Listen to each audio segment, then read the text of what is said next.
Hello mga beshi! Ang ating number 3 sa top 5 things I like about China ay yung roads.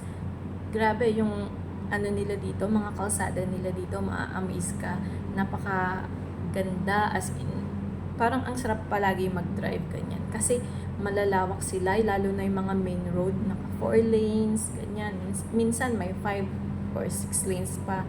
Ganyan. Tapos dito, sa isang lugar, marami kang pwedeng lusutan. Kaya hindi masyadong nagbi-build up ang mga traffic.